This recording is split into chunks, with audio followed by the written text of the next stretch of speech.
వక్ఫ్ సవరణ చట్టంపై stake supreme నిరాకరించింది. కేంద్ర ప్రభుత్వంతో పాటు ప్రతివాదులందరికీ నోటీసులు ఇచ్చింది. రేపు మధ్యంతర తీర్పు ఇస్తామన్న ధర్మాసనం తదుపరి విచారణ వాయిదా వేసింది. వక్ఫ్ చట్ట రూపాన్ని ఆర్టికల్ 26 నిరోధించదని, ఆ రాజ్యాంగ నిబంధన సార్వత్రికమైందని ధర్మాసనం వ్యాఖ్యానించింది. అందరికీ వర్తించి ఈ నిబంధన లౌకికమైన స్వభావాన్ని కలిగి ఉందని చెప్పింది. అలాగే కేంద్రానికి పలు ప్రశ్నలు సంధించింది.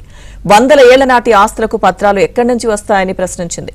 వక్ఫ్ చట్టంపై ఆందోళనలో హింస చోటు చేసుకోవడం బాధాకరమని సుప్రీం తెలిపింది.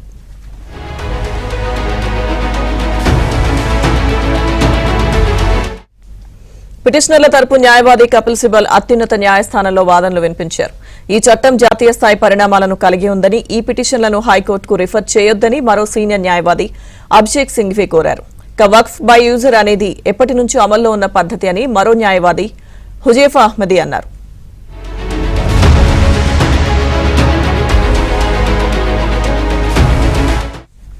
మరోపక్క ప్రభుత్వం ఏర్పాటు చేసిన సంయుక్త పార్లమెంటరీ కమిటీ వక్ఫ్ బిల్లుపై విస్తృత చర్చ జరిపిందని కేంద్రం కోర్టుకు తెలిపింది. और अभी सुनवाई पूरे केस में जारी है।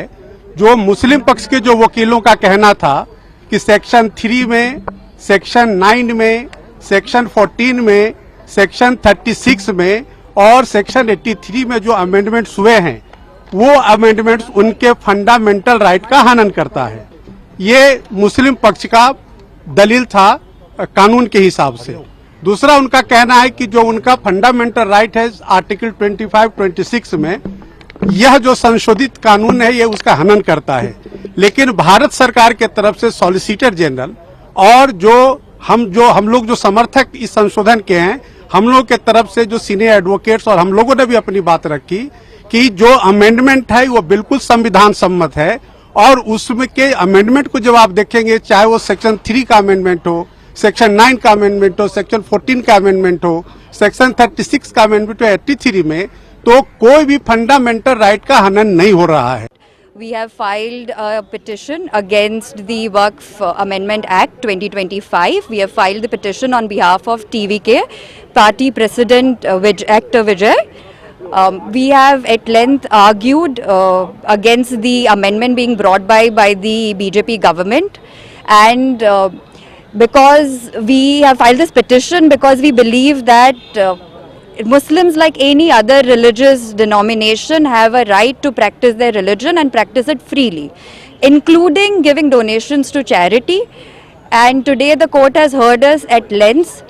Court has simply adjourned the matter for hearing us on interim relief tomorrow. हम इसमें इंटरिम रिलीफ देंगे। इंटरिम रिलीफ जो है, कोर्ट ने ये कहा कि हम अभी डिक्टेट करा रहे हैं इंटरिम ऑर्डर।